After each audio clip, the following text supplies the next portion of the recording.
Hello everyone, welcome to true S and P C S. हम लोग दोस्तों ninth class की जो एन सी आर टी है इसको स्टार्ट करते हैं ज्योग्राफी के कंटेक्स्ट में। और यहाँ पर हम बात करेंगे इंडिया साइज़ एंड लोकेशन के बारे में, जो कि इसका पहला चैप्टर है। और यहीं से आपकी दोस्तों शुरुआत होती है इंडियन ज्योग्राफी की। ओके,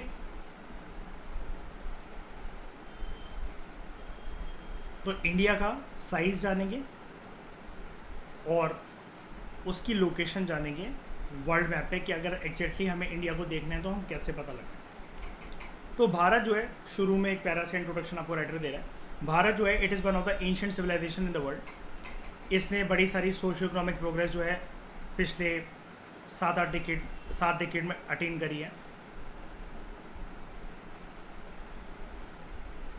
तो it has move towards displaying remarkable progress in the field of agriculture, industry, technology and overall economic development. ठीक है, और India has also contributed significantly to the making of world history. तो जब भारत की इतनी तारीफ जो होती है, जो कि इसने एक पैराग्राफ के अंदर करी है, अब भारत लोकेट कहाँ होता है वर्ल्ड मैप पे, हमें देखिएगा कहाँ। इंडिया एक काफ़ी बड़ी कंट्री है, पूरी तरीके से नॉर्दर्न हेमिस्फीयर के अंदर लाई करती है। अच्छा, नॉर्दर्न हेमिस्फीयर सदर्न हेमिस्फीयर के लिए लक्ष्मण रेखा कौन सी होती है? इक्वेटर। और इक्वेटर मुझे यहाँ पर कहाँ दिख रहा है? ये रहा 0 डिग्री। और इसको मैं आपके लिए बनाता हूँ, इस येलो कलर से बनाता हूँ, थोड़ा सा बोल्ड कर देता हूँ ताकि आपको अच्छे से दिखे। हाँ, अब देखो ध्यान से,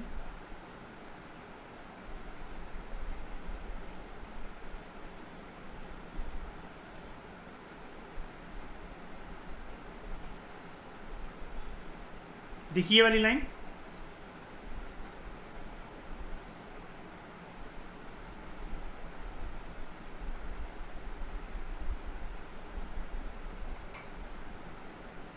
वो कह रहा है India lies completely in the northern hemisphere, पूरी तरीके से। है इसके ऊपर पूरा, कहीं टच कर रहा है इस लाइन को? नहीं ना, पूरा इसके ऊपर है। यस। अब जो है इंडिया जो है इट एक्सटेंड्स बिटवीन कुछ डिग्री के लैटिट्यूड और कुछ डिग्री के लॉन्गिट्यूड। वो छोड़ो, मैं नंबर क्यों नहीं ले रहा हूँ, मैं कुछ क्यों कह रहा हूँ। सबसे पहले आप लोग मुझे ये बताइए कि लैटिट्यूड हॉरिजॉन्टल होता है कि वर्टिकल होता है, और लॉन्गिट्यूड हॉरिजॉन्टल होता है कि वर्टिकल होता है?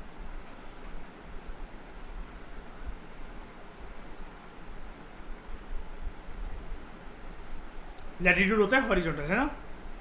अगर मैं ये 2 हॉरिजॉन्टल लाइन ले लूं तो मैं इंडिया के कंटेक्स्ट में मैं इससे क्या देख सकूंगा? इंडिया की वेस्ट या ईस्ट पोजीशन या नॉर्थ या साउथ पोजीशन।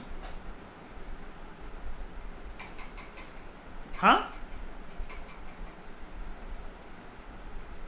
लैटिट्यूड आप कह रहे हो हॉरिजॉन्टल है, तो मैं इंडिया की कैसी पोजीशन देख सकूंगा इसमें? लैटिट्यूड मेरी क्या मदद करेंगे, वेस्ट ईस्ट पोजीशन देखने में या नॉर्थ साउथ पोजीशन देखने में? नॉर्थ साउथ ना, क्योंकि कोई भी चीज़ ऐसे हाइट, मतलब किसी भी चीज़ को अगर आपको हाइट जैसे देखनी है किसी भी चीज़ की, तो ये हो गया आपका हेड, ये हो गया आपका फुट। आप तो वर्टिकली खड़े हुए हो, है ना, लेकिन 2 हॉरिजॉन्टल लाइन बनानी पड़ेगी ना उसके लिए आपके, राइट। तो यहां पर देखो, इधर देखो, ये जा रहे हैं लैटिट्यूड ऐसे, ये वाले। मैंने 6 क्लास से पूरी डिबेट करवा रखी है, याद है, शुरू का चैप्टर। मतलब मैं फर्स्ट सेकंड थर्ड की बात नहीं कर रहा, उसके बाद जो इंडिया का जो चैप्टर आता है इंडिया स्पेसिफिक, उस टाइम पर ये कशिश आशिमा अशफरीद को बिल्कुल समझ में नहीं आ रहा था, लंकृता वगैरह को, कि क्या चल रहा, मतलब ये कैसे, आप क्यों बोल रहे हो कि जब लैटिट्यूड को हम देखेंगे तो लैटिट्यूड की मदद से इंडिया की नॉर्थ और साउथ डायरेक्शन पता लगती है, और लॉन्गिट्यूड की वजह से ईस्ट और वेस्ट डायरेक्शन पता लगती है। अरे भाई सोच के देखो ना, ये जा रहे हैं लैटिट्यूड, तो ये लैटिट्यूड जब यहाँ से जाएगा तो ये मुझे पता लगेगा कि इंडिया यहाँ पर कहाँ पर है। तो वो कहाँ पर है लैटिट्यूड, कौन से लैटिट्यूड पे लाई करता है? जैसे यहाँ पर देखो, इधर है 28 डिग्री, 32 डिग्री, 36 डिग्री, थोड़ा सा और ऊपर में बढ़ूंगा तो आएगा 37, फिर आएगा 37 डिग्री, इसको क्या बोलते हैं वैसे? 37 डिग्री 6 मिनट, ठीक है। 37 degree 1 minute, 2 minute, 3 minute, 4 minute, 5 minute, और एग्जैक्ट जो लैटिट्यूड होता है वो होता है 6 मिनट। एक ही हो गया। नीचे की साइड से 16 degree, 12 degree, 8 degree, 8 degree 4 minute latitude पर है इसकी सदर्न टिप। मतलब सदर्न टिप क्या मतलब? जहां से ये साउथ से पास होता है ये वाला लैटिट्यूड। इतनी बात समझ में आई? पहले बताओ।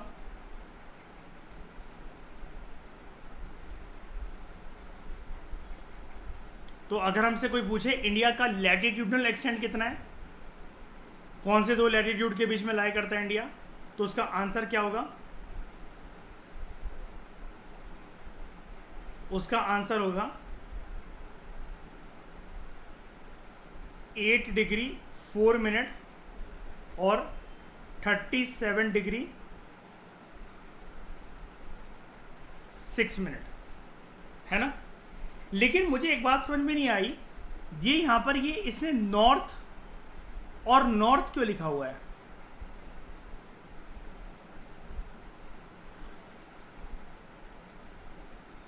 Very good. इंडिया, क्योंकि अभी मैंने आपको बताया ना इक्वेटर की लाइन बनाकर ये पूरे का पूरा कहाँ लाई करता है? नॉर्दर्न हेमिस्फीयर के अंदर। इसलिए क्योंकि ये सारी डिग्री जितनी जा रही है, देखो ये 0 डिग्री है। अब पहली डिग्री कौन सी आ रही है इंडिया के नीचे सदर्न टिप पर? 8 डिग्री ना। 8 डिग्री कहाँ पर है? 1 2 3 4 5 6 7 8 कहीं यहाँ लाई करेगी, है ना। नॉर्दर्न हेमिस्फीयर में 37 डिग्री, ये 30 डिग्री, 37 डिग्री कुछ यहाँ लाई करेगी, ये भी नॉर्दर्न हेमिस्फीयर में है, ये देखो। इसलिए तो इक्वेटर के जब मैं ऊपर जाता जाऊंगा तो सारा ये क्या है? Northern hemisphere.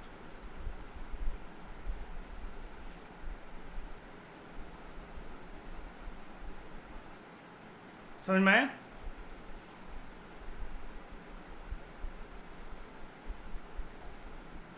अब जानता हूं मैं इंडिया के लॉन्गिट्यूडनल एक्सटेंट के बारे में।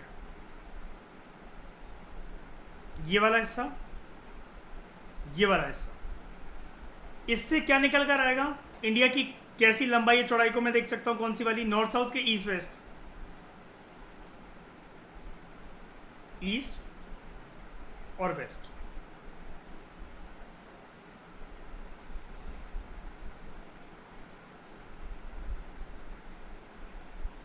तो देखो लॉन्गिट्यूड होती है वर्टिकल लाइंस, तो एक जैसे ये निकली यहां पर 68 डिग्री वाली,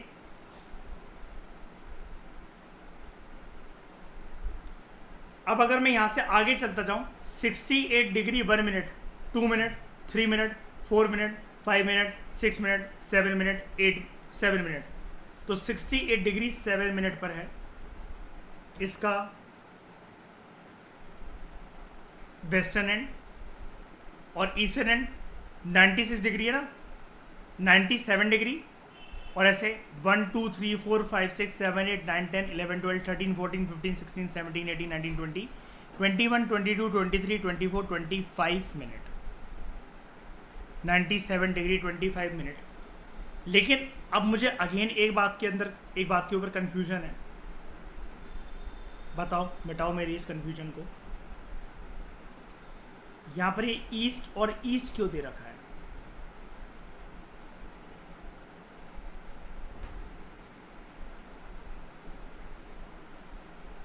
कैसे?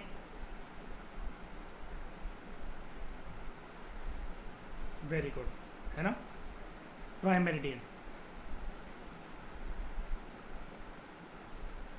दिखाइए।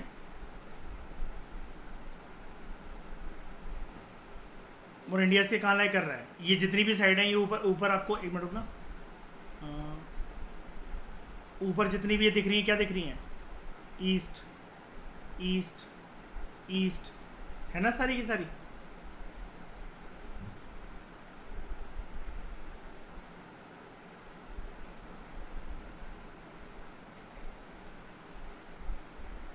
समझ में आया? बताओ। पक्का?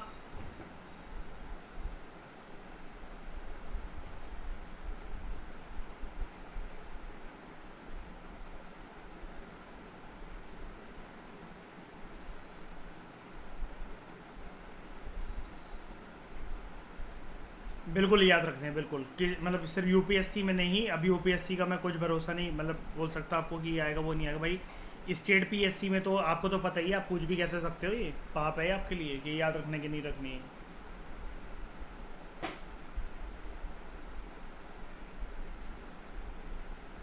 ओके, इतनी बात समझ में आई। उसके बाद हमारे देश से कौन सा मेजर लैटिट्यूड पास होता है बीचों बीच से? Tropic of cancer, 23 degree 30 minute या 23.5 डिग्री। ये कंट्री को ऑलमोस्ट 2 इक्वल पार्ट में डिवाइड कर देता है क्योंकि बिल्कुल बीचों बीच में से पास होता है ना। यहाँ पर देखो ये पास हो रहा है,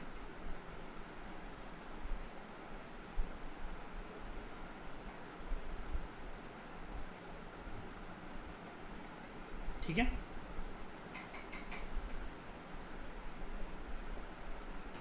और ये सारी स्टेट्स आपको पता होनी चाहिए कौन कौन सी स्टेट्स को ये टच करता है। जैसे ये देखो ट्रॉपिक ऑफ कैंसर ही आपका निकला यहाँ से, ध्यान से देखो एक बार के लिए ज़रा, कहाँ कहाँ से पास हो रहा है बताते जाओ मुझे। गुजरात, ये देखो राजस्थान पास हो रहा है ना यहाँ से, ये देखो ये इतना वाला हिस्सा ये, ठीक है। उसके बाद मध्य प्रदेश, फिर उसके बाद फिर फिर फिर बांग्लादेश को भी ले लूं, ठीक है। हाँ आज़ादी से पहले ये बात होती तो हम ले लेते हैं ना।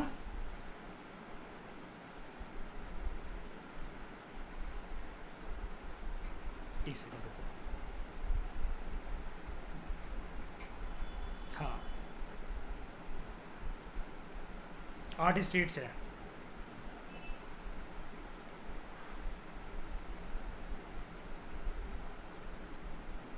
अब शुभ आरंभ क्योंकि आपके मुंह से हुआ है श्रेया कंट्री, तो एक बात बता दूं, ये तो है ट्रेलर।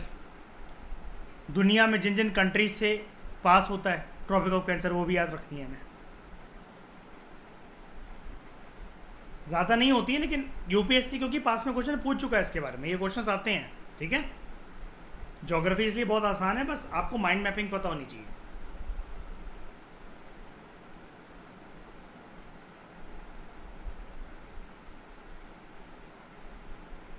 आगे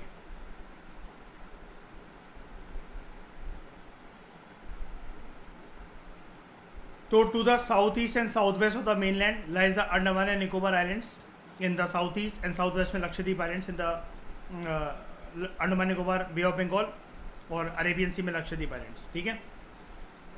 southern most tip of India, Indian union, Indira point, आपको पता है ना 2004 की सुनामी में डूब गया था, है ना। अभी कहाँ पर है?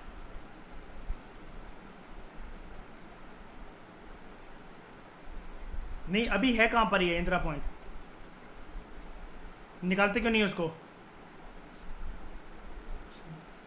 ठीक है तुम ही जाओ, मेरा तो प्रीलिम्स है। ऐसी बातें वही बच्चे कर सकते हैं जिनका हाल फिलहाल अभी पेपर नहीं है 2024 में। इतने फ्री बैठे हैं बच्चे। क्यों हम चलते हैं। Size, the land mass of India has an area of 3.28 million square kilometre. Please ये आपको याद रखना है। जिन जिन चीज़ों के ऊपर मैं एम्फेसाइज करता हूँ अपने लेक्चर्स में, अपने सब्जेक्ट्स में, अपने कोर्स में, सिर्फ आपको वही चीज़ें याद रखनी पड़ेगी। लेकिन जब मैं बता रहा हूँ कि ये याद रखना है तो आपको ये याद रखना ही रखना है कैसे भी करके। नींद से उठाकर कोई पूछ ले तो आपको ये पता होना चाहिए, क्योंकि यूपीएससी इसमें बहुत गेम खेल सकता है आपके साथ। 3.25 कर देगा, 24 कर देगा, किसी मतलब एक स्टेटमेंट ही दे देगा बीच में। अब आप वहाँ बैठ के सोच रहे हो किसी ने एक नंबर दिया, पता नहीं नंबर ठीक है कि नहीं है, कुछ पढ़ा तो था ऐसा। इंडिया का जो टोटल एरिया है, जो टोटल जोग्राफिकल एरिया है पूरी दुनिया का, उसका 2.4% इंडियन लैंड मास ऑक्यूपाई करके रखता है पूरी दुनिया का, ठीक है। इंडिया जो है it is the 7th largest country in the world. It has a land boundary of 15,200 kilometre and total length of the coast line of the mainland including Andaman and Nicobar and Lakshadweep is 7,516.6 kilometre.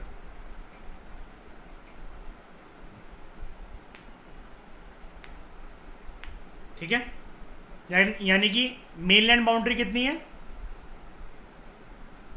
15,200 और coastline boundary कितनी है 7,516.6 kilometre. India में आसपास there are young fold mountains. ऐसे किसी young fold mountain का नाम लो।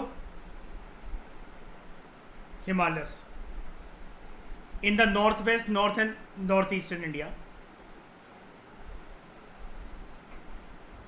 उसके बाद दक्षिण में आपको देखने को मिलेगा इंडियन ओशन।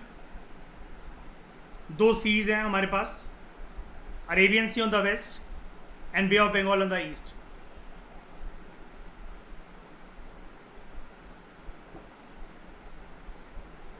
अब वो कह रहा है कि लैटिट्यूडनल और लॉन्गिट्यूडनल एक्सटेंट जो है मेनलैंड का, मेनलैंड इंडिया का, it is about 30 degree. Despite this fact the east west extent appears to be smaller than the north south extent. आप मुझे बताओ ज़्यादा बड़ा एरिया किसका होता है, ये ईस्ट से लेकर वेस्ट तक का या नॉर्थ से लेकर साउथ तक का? बताओ, मैं थोड़ा सा इसको छोटा करता हूँ, अब बताओ।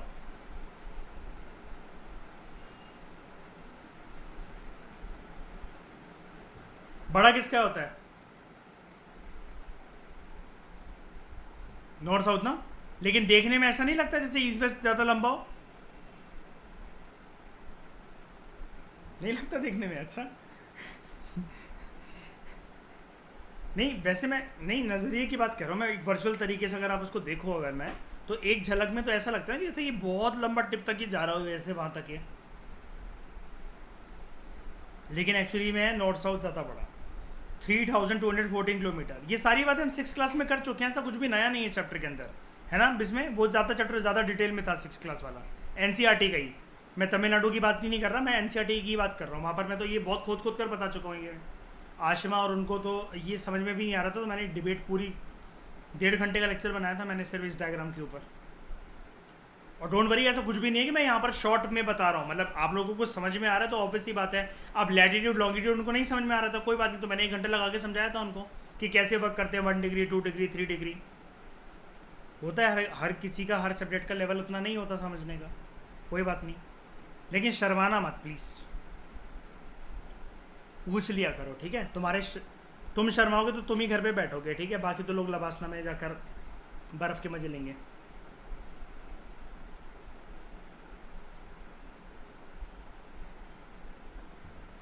उसके बाद from Gujarat to Arunachal, finally शेरा मेरी वाली बात आएगी, जैसे मैं बोलता हूँ ना, कश्मीर से कन्याकुमारी, गुजरात से अरुणाचल। अच्छा, इसने ये वाली बात ना यूपीएससी ने 2015 में या 16 में पूछ ली थी, पता है, कि इंडिया का टेरिटोरियल एक्सटेंट कितना है। सिर्फ यही पूछ लिया था उसने, और उसके अंदर ऑप्शन आया था कश्मीर से कन्याकुमारी, गुजरात से अरुणाचल, 4 पेयरिंग आए थे इससे बनाकर। तो तब से मैंने अपनी ज़बान पे ही बिठा लिया हर डिस्कशन में ये याद रखने के लिए। मैं हमेशा बोलता हूँ ना, हर एक चैप्टर के अंदर आपने सुना होगा कश्मीर से कन्याकुमारी, गुजरात से अरुणाचल। ये प्रीवियस ईयर क्वेश्चन है यूपीएससी का। उसमें भी कई लौंडे लपाड़े गलती कर आ गए, उनको ये भी नहीं पता कि इंडिया का टेरिटोरियल एक्सटेंट कितना है। वो वहाँ बैठ के देख रहे हैं श्रेया कि कन्याकुमारी, ये कश्मीर तो ठीक है, नीचे इंदिरा पॉइंट नहीं दिख रहा ऑप्शन में।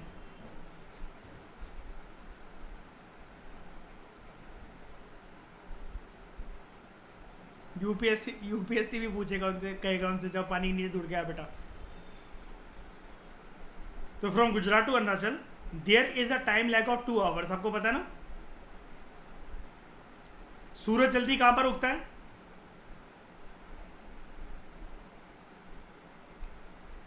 तो कितने, कम से कम 1 आवर 45 मिनट्स टू 2 घंटे का, टू आवर्स का डिफरेंस आ जाता है। इसके लिए याद है असम के सीएम ने एक डिक्लेरेशन करी थी कि हम कैसा टाइम जोन बनाने जा रहे हैं। दूसरा,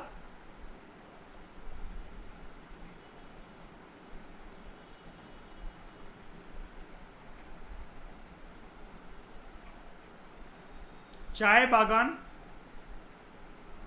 टाइम जोन। भारत के पास कितने टाइम जोन है? अमेरिका यूएसए वगैरह के पास मल्टीपल। अच्छा तरीका से रही, मैं भी ऐसे ही खेलता हूँ जब मुझे याद नहीं होता। मैं भी बच गया बोलने से। मुझे जनरली कोई याद नहीं, 7-8 होंगी, कुछ ऐसी 12 है, ठीक है। तो मल्टीपल चाय बागान, क्या हमारे पास है ये 2 टाइम जोन? आ गया? नहीं, क्यों नहीं आया ठकुराइन? तुम जैसों को एक घड़ी समझ में नहीं आ रही, 2 घड़ियां कहाँ से समझ में आएंगी? ठीक है, अपना टाइम देखा नहीं जा रहा, 2 टाइम देखेंगे। नहीं, इस पर दिक्कत वाली बात हो जाती है ठकुराइन। जैसे अभी तुम आसाम के अंदर बैठे हुए हो, फिर जब तुम फ्लाइट से वहां तक अपने आते, पहाड़ तक आते, तो तुम्हें रास्ते में टाइम चेंज करना पड़ता है, पता है? ऐसा होता है अमेरिका में। जब आप एक जगह से दूसरी जगह जैसे ट्रैवल करो, लंबा डिस्टेंस हो, प्लेन में अनाउंसमेंट होती है कि please shift your watch by this hours.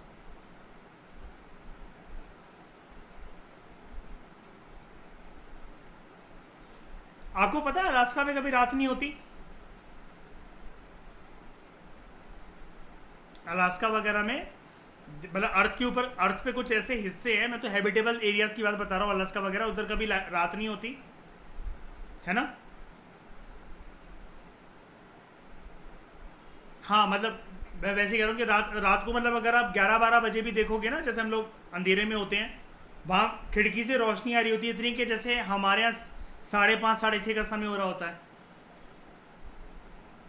तो वो लोग पता है क्या करते हैं, ऑफिस के आवर्स कैसे करते हैं कि मैक्सिमम प्रोडक्टिविटी एम्प्लॉयज की निकालने की कोशिश करते हैं उस डे लाइट में, उसको कहते हैं day light saving our.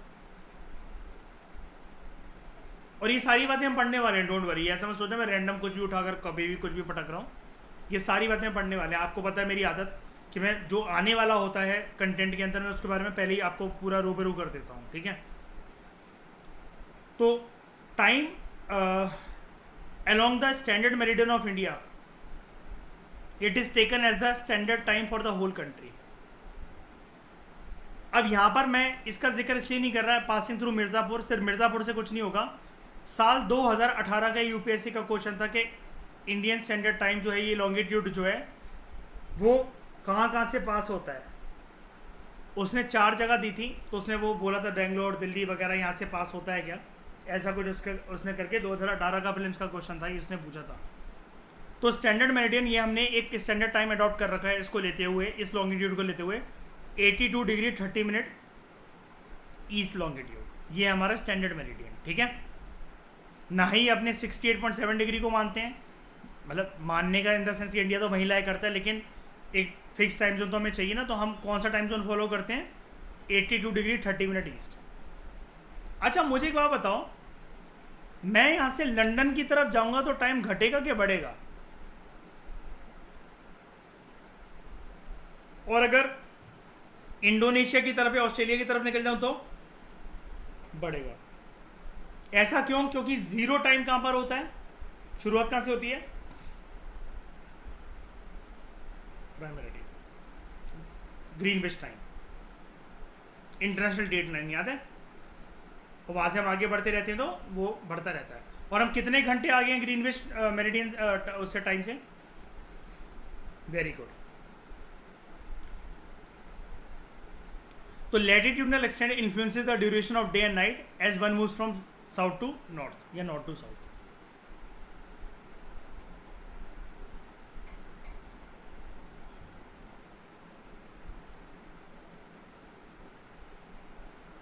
India in the world,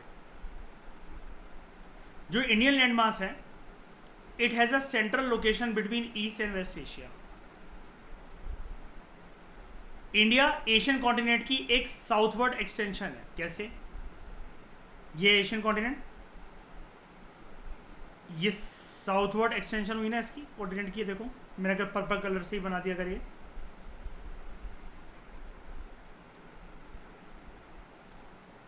the trans Indian ocean routes which connects the countries of Europe in the west and countries of East Asia, ये इंडिया को एक सेंट्रल और strategic location provide करती है।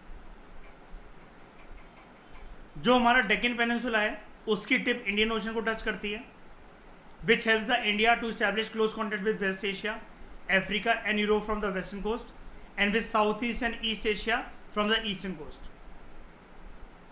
कोई भी ऐसी country नहीं है दुनिया में which has a long coast line on the Indian ocean as India has. और इंडिया की जो स्ट्रैटेजिक लोकेशन है इंडियन ओशन के अंदर, यही,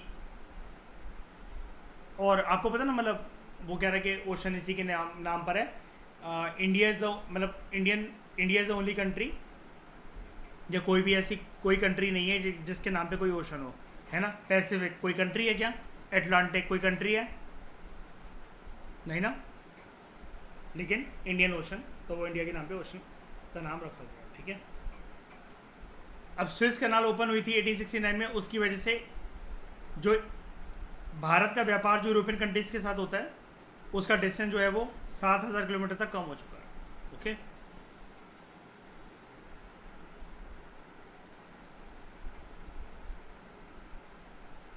ये लार्जेस्ट कंट्री है इन टर्म्स ऑफ एरिया, ठीक है।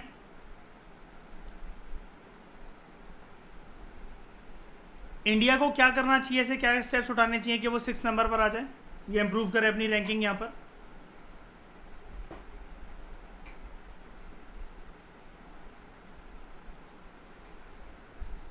हाँ वही तो, वो सॉल्यूशन भी दे रहे लगा हुआ वो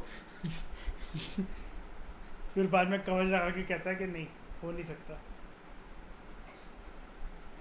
ये कोई पॉपुलेशन का आंकड़ा थोड़ी ना, एरिया है ना। योग्यता बढ़ा सकते हो उसको, नंबर 1 पे ले जाओगे इंडिया को? नहीं। अरे रजिया सुल्तान बनो, बोलो हाँ, वर्ल्ड कॉन्करर।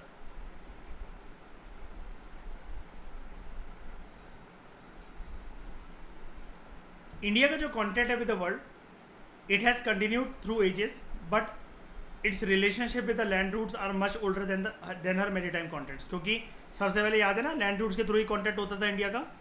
और कौन सा रूट था वो जो चाइना से होकर गुजरता था, जहाँ से हम व्यापार करते थे अपना पूरा? Silk road. फिर उसके बाद माउंटेन्स में हमारे कई सारी पासेस हैं, ये हम सब कुछ सेकेंड चैप्टर में पढ़ने वाले हैं। पहला चैप्टर है इन द नॉर्थ। इसकी वजह से एंशियंट ट्रैवलर्स जो थे वो आराम से जो थे वो ट्रैवल कर पाते थे। और ओशन जो है कभी कभार ऐसे इंट्रैक्शंस को रिस्ट्रिक्ट करता था। एक और बात से रिस्ट्रिक्ट होता था हमारा, हम ओशंस वगैरह या वाटर्स को टच नहीं करते थे व्यापार करने के लिए। क्यों? क्योंकि एक धारणा क्या थी हिंदू परंपरा के अनुसार, बताओ, पता है ये वाली बात आपको? हाँ, कि धर्म भ्रष्ट हो जाएगा अगर पानी में गए तो ट्रैवल करके, है ना श्रेया? क्यों? कुछ भी तो these routes have contributed in the exchange of ideas and commodities since ancient times. जो आइडियाज हैं उपनिषद के, रामायण के, पंचतंत्र की कहानियाँ, Indian numericals and decimal system, ये दुनिया के अलग अलग कोनों में फैला। मसाले, मुस्लिम का कपड़ा और दूसरे commodities, they were taken from India to different countries. उसके बाद the influence of Greek sculpture and the architecture styles of dome and minarets from the West Asia, they can be seen in different parts of the country। और सिर्फ इसके ऊपर, इस शब्द के ऊपर यूपीएससी ने मेंस के अंदर क्वेश्चन पूछा था 2015 में। ग्रीक आर्किटेक्चर की आइडियोलॉजी कैसे रिफ्लेक्ट होती है इंडियन आर्ट एंड आर्किटेक्चर में। जीएस पेपर 1 पहले दिन पहला question. Don't worry, art and culture और एंशिएंट, ये हम एनसीईआरटी में वैसे कर चुके हैं। इसमें अगर आपको याद होगा वो हरक्यूलिस वगैरह के जो फिगर्स मैंने आपको बताए थे, और उससे फिर जो ग्रीको रोमन आर्ट जो थी जिससे बुद्धा की मूर्तियां भी बनाई गई थी मथुरा में, है ना, वो प्रभावित थी। ठीक है। इंडिया के नेबर्स की बात करें, India occupies an important strategic position in south Asia. ठीक है, इंडिया के पास 28 स्टेट है, 9 यूनियन टेरिटरीज। अभी कितनी है यूटीज? किसको मर्ज कर दिया गया है? क्या नाम हो गया उनका कॉम्बिनेशन में नया? अभी नहीं आया ना? वेरी गुड, आप करंट अफेयर पढ़ रहे हैं। नहीं, मैं कह रहा हूँ वेरी गुड, अब करंट अफेयर सही तो, अरे तारीफ कर रहा हूँ कि वेरी गुड, अब करंट अफेयर पढ़ रहे हैं। अच्छी बात है, टोन लगती है कि मेरी शेयर। तो India shares its land boundaries with Pakistan and Afghanistan in the north west, China, Tibet, Nepal, Bhutan in the north and Myanmar and Bangladesh in the east. हमारे जो सदर्न नेबर्स हैं वो आइलैंड कंट्रीज हैं बेसिकली, श्रीलंका और मालदीव्स। श्रीलंका जो है it is separated from India by a narrow channel of sea found by Palk strait and gulf of Mannar, जबकि जो मालदीव आइलैंड्स हैं it is situated on the south of the Lakshadweep islands. यहाँ पर देखो, और ये कौन सा जगह है, ये जो जिससे इंडिया और श्रीलंका सेपरेटेड है? Park state. और वो सारे डिग्री चैनल्स भी याद करके रखना, याद है मैंने तमिलनाडु में कितने करवाए थे इसमें? 6 degree, 7 degree, 8 degree, 9 degree, 10 degree, वो सारे याद करके रखना। ठीक है, श्रेया एक बार के लिए वो सारे के सारे लेक्चर जो हैं वो देख लेना, मतलब आगे चलकर 6th क्लास वाले ज्योग्राफी वगैरह के, तो ज़्यादा अच्छी अंडरस्टैंडिंग बन जाएगी। और उसके बाद India has that strong geographical and historical links with the neighbours, शुरू से ही। और यहाँ पर एक चीज़ लिखी हुई है, 1947 से पहले there were 2 types of states in India, एक थी प्रोविंसेस और एक थी प्रिंसली स्टेट्स। प्रोविंसेस जो थे they were ruled directly by the British officials, जिनको वाइसरॉय अपॉइंट करता था, और प्रिंसली स्टेट जो थे they were ruled by local hereditary rulers. ठीक है, who acknowledge sovereignty in return for local autonomy. मतलब वो याद है ब्रिटिश पैरामाउंसी को एक्नॉलेज करते थे और फिर ब्रिटिशर्स उनको अपने खुद के करेंसी सिस्टम वगैरह चलाने देते थे।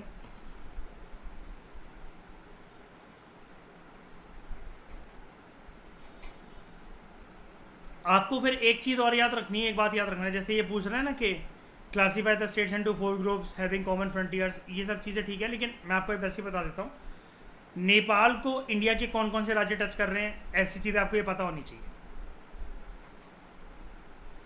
जैसे पाकिस्तान को चलो देखते हैं एक बार के लिए, हम कौन कौन से राज्य टच कर रहे हैं इसको?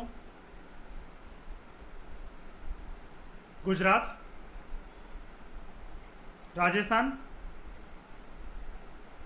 पंजाब, जम्मू एंड कश्मीर और लद्दाख, ये टेरिटरी टच कर रही है।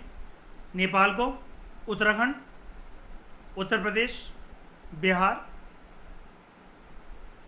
वेस्ट बंगाल और सिक्किम, क्योंकि वेस्ट बंगाल का हिस्सा इतना जाता है पूरा, पता है ना आपको।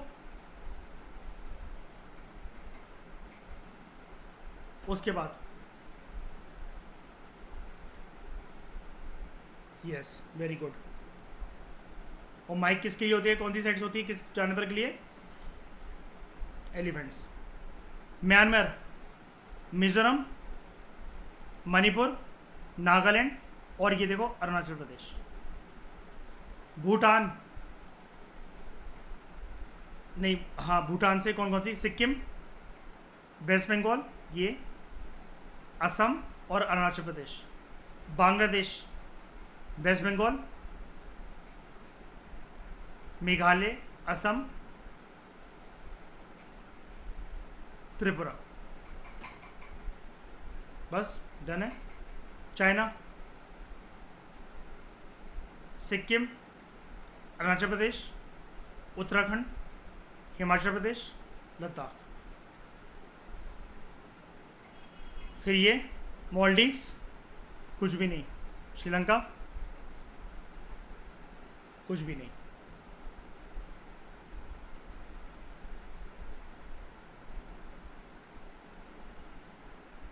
चैप्टर खत्म हो गया हमारा। फिर वो एक कह रहे कि स्कूल भुवन एक पोर्टल है, याद रख सकते हो उसको, फिल्म के अंदर कल को क्वेश्चन आ जाए, जो कि एक मैप बेस्ड लर्निंग देता है।